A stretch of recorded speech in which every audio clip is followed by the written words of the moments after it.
Hello friends, good morning. कैसे हो? I hope कि आप लोग अच्छे ही होंगे। सो फ्रेंड्स, इस क्लास में हम लोग पढ़ेंगे विविध को, यानी कि प्राचीन इतिहास के विविध को। विविध एक ऐसा टॉपिक होता है, यानी कि जितना अभी हम प्राचीन इतिहास में पढ़ चुके हैं, जैसे कुछ चैप्टर के नाम आपको बताई दे रहा हूँ। जैसे सिंधु सभ्यता के बारे में हम पढ़ चुके हैं। इनमें जो है सब्जेक्टिव क्लास भी हो गई है, ऑब्जेक्टिव क्लास भी हो गई है, ठीक है। वैदिक संस्कृति पढ़ चुके हैं, मौर्य काल पढ़ चुके हैं, गुप्त काल पढ़ चुके हैं, ठीक है। तो ये हम 5 से 6 चैप्टर को पढ़ चुके हैं। उन सब का ये निचोड़ है, ठीक है। विविध जो होता है निचोड़ होता है।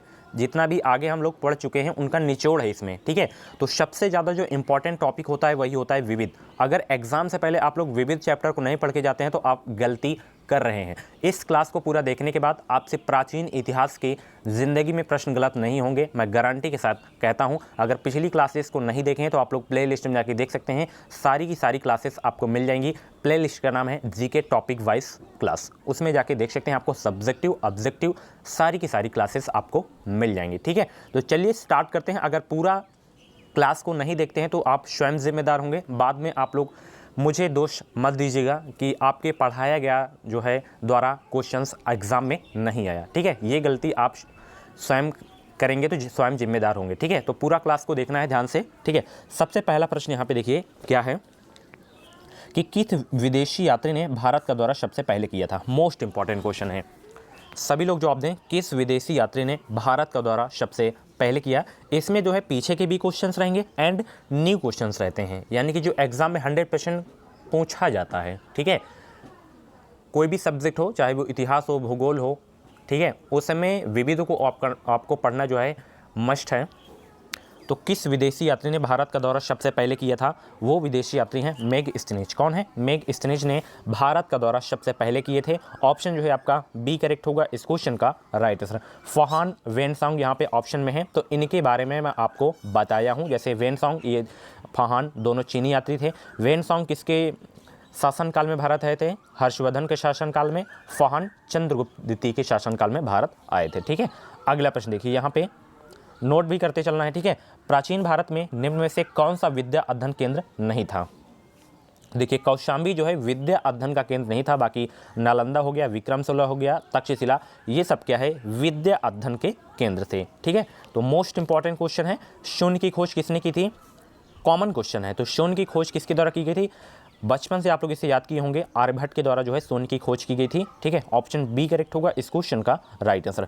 महापाषाण संस्कृति 1500 ईसा पूर्व से 1000 ईसा पूर्व हमें दक्षिण भारत की उस ऐतिहासिक युग से परिचित कराती हैं जब महापाषाण काल में उपयोग में लाए जाते थे। क्या लाए जाते थे उपयोग में? बड़े पत्थरों से घेरी गई समाधियां, जिसे बोलते हैं कब्रों। ऑप्शन आपका जो है सी करेक्ट होगा इस क्वेश्चन का राइट आंसर। अगला प्रश्न देखिए, यहाँ पे किस पुस्तक का 15 भारतीय और 40 विदेशी भाषाओं में अनुवाद किया जा चुका है?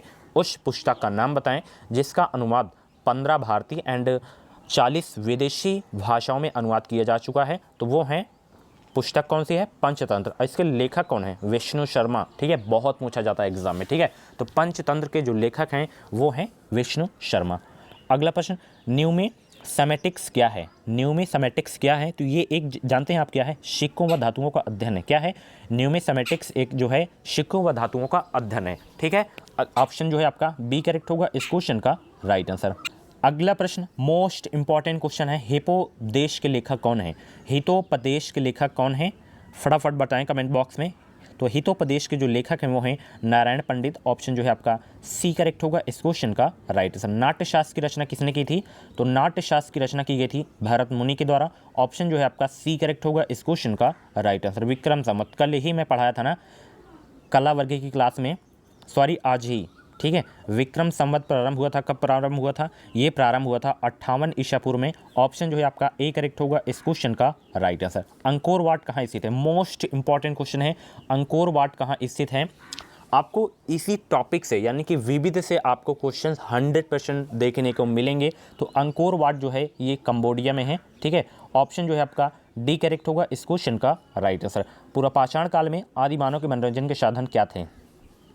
तो पुरापाषाण काल में जो है आदिमानव के जो मनोरंजन के साधन थे वो थे शिकार। क्या था? शिकार। कतई जहर वाले प्रश्न हैं। 11 क्वेश्चन हम सॉल्व कर चुके हैं और 11 के 11 कतई जहर वाले प्रश्न बोल सकते हैं, ठीक है। अगला प्रश्न देखिए, निम्नलिखित में से किसको चाल्कोलिथिक एज कहा जाता है? चालकोलिथिक एज किसको कहा जाता है? सभी लोग जवाब दें। तो ताम्रपाषाण युग को जो है चालकोलिथिक एज कहा जाता है। ऑप्शन सी करेक्ट होगा इस क्वेश्चन का राइट आंसर। इसमें मैंने जो है बहुत पहले जो है इसमें टिक लगा दिया है, तो उसके लिए सॉरी। ठीक है, स्वप्न वासवदत्ता के लेखक हैं, तो स्वप्न वासवदत्ता के जो लेखक हैं वो हैं भाष। कौन है? भाष। ऑप्शन जो है बी करेक्ट होगा इस क्वेश्चन का राइट आंसर। नालंदा विश्वविद्यालय किस लिए विश्व प्रसिद्ध था? नालंदा विश्वविद्यालय किस लिए विश्व प्रसिद्ध था? तो ये इसलिए विश्व प्रसिद्ध था क्योंकि यहाँ पे बौद्ध धर्म के दर्शन के बारे में ज्ञान दिया जाता था। ठीक है, बौद्ध धर्म दर्शन के लिए ये प्रसिद्ध है। ठीक है, ये आप याद रखिए, नालंदा विश्वविद्यालय। ठीक है, बिहार में है, ये आपको पता है। ऑप्शन जो है इसका सी करेक्ट होगा इस क्वेश्चन का राइट आंसर। अगला प्रश्न देखिए, उस स्रोत का नाम बताइए जो प्राचीन भारत के व्यापारिक मार्गों पर मौन है। वो स्रोत है आपका मिलिंद पंडहो। कौन है? मिलिंद पंडहो। ऑप्शन जो है आपका बी करेक्ट होगा इस क्वेश्चन का राइट आंसर। आधुनिक मानव के काल का पूर्वज है। आधुनिक मानव के हाल का पूर्वज क्या है? तो आधुनिक मानव के हाल का जो पूर्वज है वो है क्रो मैग्नन मनुष्य। क्या है? क्रो मैग्नन मनुष्य। ऑप्शन जो है आपका बी करेक्ट होगा इस क्वेश्चन का राइट आंसर। नेक्स्ट क्वेश्चन यहाँ पे देख सकते हैं, ये सारे क्वेश्चन पूछे नहीं जाते हैं बट आपको पढ़ना है। ठीक है, सिलेबस खत्म करना है। ईसा की प्रारंभिक सदियों में भारत तथा रोम के बीच घनिष्ठ व्यापारिक संबंधों की सूचना किस पुरास्थल की खुदाई से प्राप्त होती है? तो ये जो है कहाँ से प्राप्त होती है? ये प्राप्त होती है अरिक मेंडू से। कहाँ पे? अरिक मेंडू से। ऑप्शन आपका डी करेक्ट होगा इस क्वेश्चन का राइट आंसर। 18वां क्वेश्चन इंपॉर्टेंट है, इसको नोट कर लीजिएगा। ठीक है, आधुनिक देवनागरी लिपि का प्राचीनतम रूप क्या है? आधुनिक देवनागरी लिपि का प्राचीनतम रूप है क्या है? तो वो है ब्राही। क्या है? ब्राही है प्राचीनतम रूप, आधुनिक देवनागरी लिपि का प्राचीनतम रूप। ऑप्शन बी, जितने भी लोग सिलेक्ट किए उनका आंसर बिल्कुल सही है। और अगला प्रश्न भी बहुत इंपॉर्टेंट है, मानव द्वारा सर्वप्रथम प्रयुक्त अनाज था। तो मानव द्वारा सर्वप्रथम प्रयुक्त अनाज कौन सा था? तो वो अनाज था चावल। ऑप्शन जो है आपका बी करेक्ट होगा इस क्वेश्चन का राइट आंसर। अच्छा, चावल के उत्पादन में राज्य कौन सा है? प्रथम राज्य कौन सा है? तो वो है पश्चिम बंगाल। गेहूं में तो आपको पता ही है अपना यूपी। ठीक है, कौन सा जोड़ा सम्मिलित नहीं है? सभी लोग जवाब दें, कौन सा जोड़ा जो है सम्मिलित नहीं है?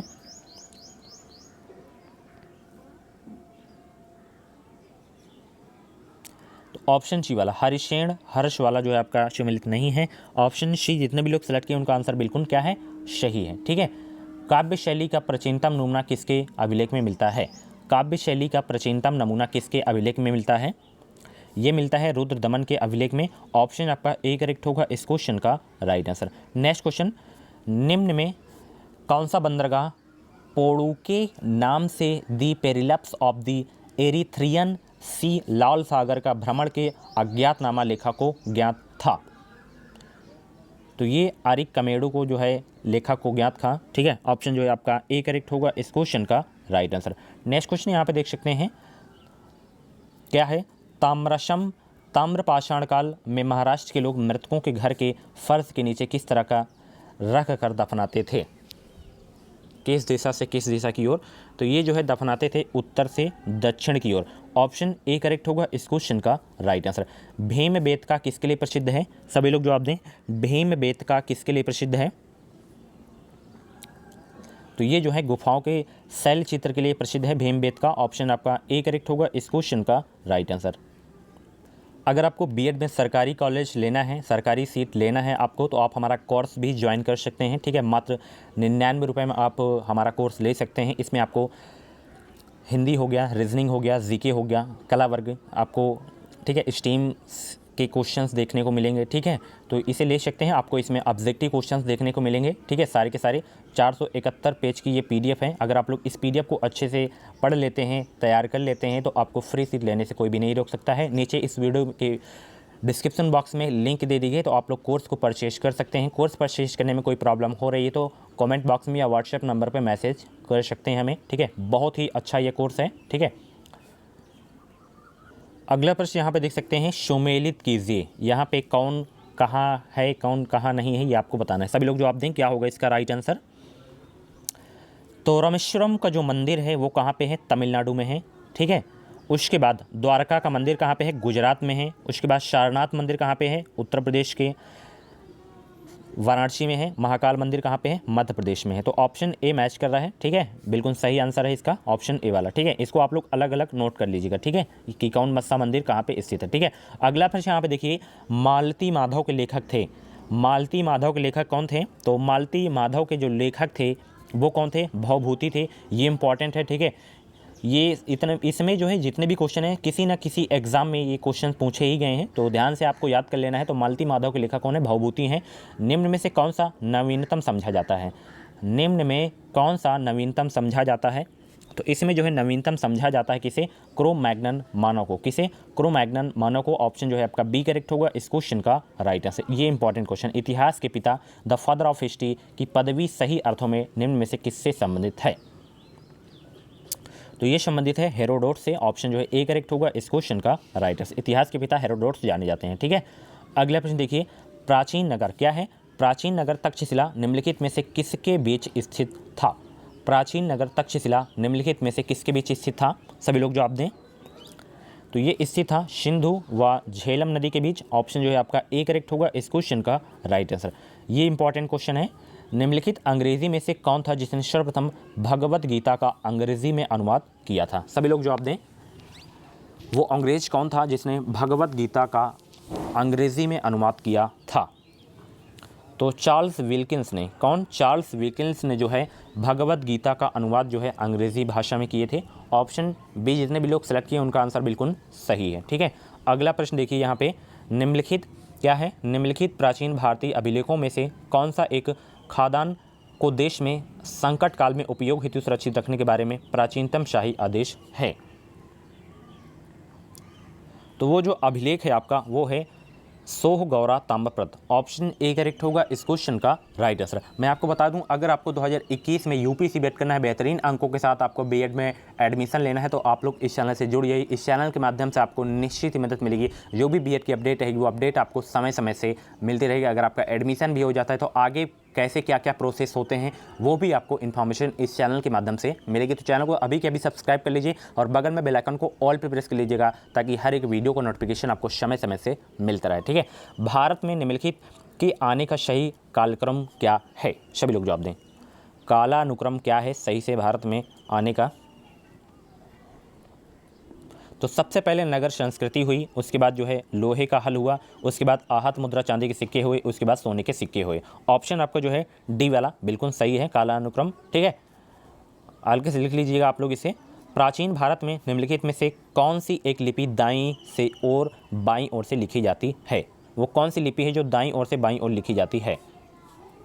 तो वो लिपि है खरोष्टी लिपि। खरोष्टी लिपि जो है दाईं ओर से बाईं ओर की ओर लिखी जाती है। ऑप्शन डी बहुत इंपॉर्टेंट क्वेश्चन है, यूपीएससी 1997 के एग्जाम में ये क्वेश्चन पूछा गया है। निम्नलिखित में से कौन सा एक प्राचीन भारत में व्यापारियों का निगम था? निम्नलिखित में से कौन सा एक प्राचीन भारत में व्यापारियों का निगम था? तो वो निगम था आपका मणिग्राम। क्या था? मणिग्राम। ऑप्शन डी करेक्ट होगा इस क्वेश्चन का राइट आंसर। अगला प्रश्न देखिए, पुलकेशिन फर्स्ट ने क्या है? पुलकेशिन फर्स्ट ने बादामी शिलालेख शक वर्ष 465 का दिनांकित है। यदि इसे विक्रम संवत में दिनांकित करना हो तो वर्ष क्या होगा? तो वो वर्ष होगा आपका 601। क्या होगा? 601। ऑप्शन ए करेक्ट होगा इस क्वेश्चन का राइट आंसर। अगला प्रश्न का जवाब सभी लोग दें 36 का, ठीक है। इसमें आपको सूची फर्स्ट को सूची सेकंड के साथ सम्मिलित करना है। यहाँ पे कुछ काल के नाम दिए गए हैं और यहाँ पे कुछ स्थल के नाम दिए गए हैं। कौन कहाँ पे क्या है ये आपको बताना है। किस काल में निर्मित हुआ, किस काल में नहीं निर्मित हुआ, ये आपको बताना है।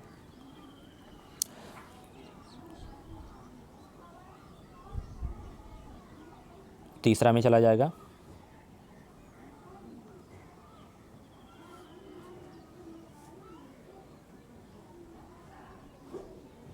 ठीक है, तो इस तरह से ऑप्शन ए वाला आपका मैच कर रहा है, ठीक है। अच्छे से आप लोग लिख लीजिए कौन कहाँ पे है, ठीक है। इसमें भी आपको सम्मिलित करना है, हालांकि ये प्रश्न पूछे नहीं जाएंगे। ये तो बिल्कुल सिंपल सा है, बिल्कुल सामने सामने ही लिखा गया है, ठीक है। ऑप्शन ए वाला सही हो जाएगा, ठीक है। ये मोस्ट इंपॉर्टेंट क्वेश्चन है, मुद्रा राक्षस नामक पुस्तक के लेखक कौन था? मुद्रा राक्षस नामक पुस्तक के लेखक कौन था? तो इसके जो है लेखक थे विशाख दत्त। कौन थे? Vishakh Datta. Option A correct होगा इस क्वेश्चन को राइट आंसर, ठीक है। इंपॉर्टेंट क्वेश्चन है, नोट जरूर से जरूर कर लीजिएगा, ठीक है। बौद्ध, जैन एवं ब्राह्मण धर्मों में कौन सी धारणा एक जैसी है? कौन सी धारणा एक जैसी है बौद्ध, जैन एवं ब्राह्मण धर्मों में से? तो वो है आपकी जो है धारणा एक जैसी है, कर्मवाद का सिद्धांत जो है एक जैसी है। ऑप्शन ए करेक्ट होगा इस क्वेश्चन का राइट आंसर। अगला प्रश्न यहाँ पे देख सकते हैं जो कि बहुत इंपॉर्टेंट क्वेश्चन है, बिहार महान धार्मिक केंद्र है किसके लिए? सिखों के लिए, जैनों के लिए, बौद्धों के लिए, इन सभी के लिए किसके लिए है बिहार महान धार्मिक केंद्र? तो देखिए बिहार महान धार्मिक केंद्र है, सिखों के लिए भी है, जैनों के लिए भी है, बौद्धों के लिए है, यानी कि ये तीनों धर्मों के लिए है। ऑप्शन डी वाला यानी कि इन सभी के लिए है बिहार महान धार्मिक केंद्र। ठीक है, ये इंपॉर्टेंट क्वेश्चन है। कौन सम्मिलित नहीं है? सभी लोग जवाब दें, कौन सम्मिलित नहीं है? तो हिंदू धर्म गीता से संबंधित है, बौद्ध धर्म धम्मपद से, मुस्लिम धर्म कुरान, जैन धर्म आपका बाइबिल से संबंधित नहीं है। ठीक है, बाइबिल जो है ईसाई धर्म से संबंधित है। किससे? ईसाई धर्म से संबंधित है। सो फ्रेंड्स ये थे विविध के 41 क्वेश्चंस। इन 41 क्वेश्चंस में से आपके जितने भी क्वेश्चंस करेक्ट हुए हैं तो आप लोग अपना नाम स्कोर जरूर देगा। और ये रही इसकी आंसर की। इस क्लास की पीडीएफ अगर आपको चाहिए तो आप हमारे टेलीग्राम ग्रुप से ज्वाइन हो सकते हैं, वहाँ पर आपको इसकी पीडीएफ मिल जाएगी। ठीक है, टेलीग्राम चैनल का नाम है एजुकेशन विद साहिल। इस वीडियो के डिस्क्रिप्शन बॉक्स में मैं टेलीग्राम ग्रुप की लिंक दे दिया हूं, तो आप लोग लिंक के माध्यम से ज्वाइन हो सकते हैं। अगर आपके मन में बीएड से संबंधित कुछ डाउट है तो आप लोग इंस्टाग्राम पे मुझे मैसेज कर सकते हैं या कमेंट बॉक्स में भी अपना डाउट क्लियर कर सकते हैं। उसमें अगर आपका डाउट क्लियर नहीं हो रहा है तो इंस्टाग्राम पर मुझे मैसेज कर सकते हैं। ठीक है, और ये रहा कोर्स का बैनर। ठीक है, ऊपर आपको इसी तरह का बैनर दिखाई देगा। ठीक है, अगर आपको पीडीएफ के क्वेश्चंस देखना है तो मेरी एक एग्जाम डेट से संबंधित एक वीडियोस आई थी अभी परसों, तो उस वीडियो को देख सकते हैं। उसमें मैंने क्वेश्चंस दिखाया कि कैसे कैसे क्वेश्चंस लगाए गए हैं और सारे के सारे आपको टॉपिक वाइज उसमें मिलेंगे। ठीक है, ऐसा नहीं कि सारे एक तरफ से लगा दिए गए हैं। ठीक है, उसमें आपको सबसे पहले जीके के मिलेंगे, उसमें भी मतलब चैप्टर वाइज मिलेंगे, जैसे सिंधु सभ्यता हो गया, ठीक है, गुप्त काल हो गया, ठीक है, मौर्य समाज हो गया, ये सारे के सारे टॉपिक वाइज आपको मिलेंगे। हिंदी में भी ऐसे मिलेगा, सबसे पहले वर्णमाला मिलेगा, ठीक है, शुद्ध अशुद्ध मिलेगा, संधि समास, दुनियादारी, ऐसे मतलब सारे के सारे सब्जेक्ट आपको सीरियल बाई इंडेक्स इसमें लगाया गया है। ठीक है, तो जाके परचेज करें, बहुत ही कम पैसों में ये है। 99 रुपये बुक खरीदने से अच्छा है कि आप हमारा कोर्स लेके ज्वाइन कर सकते हैं, अपनी तैयारी बेहतरीन करना स्टार्ट कर दीजिए। ठीक है, तो 100% उस कोर्स के माध्यम से आपको सफलता मिलेगी, ये मेरा विश्वास है। तो मिलते हैं अगली वीडियो पे। इस वीडियो को लाइक और शेयर करना मत भूलिएगा। अगर आपके मन में कुछ डाउट है तो कमेंट बॉक्स में अपनी क्वेरी कर सकते हैं या हमारे व्हाट्सएप नंबर पर भी इन्फॉर्मेशन ले सकते हैं।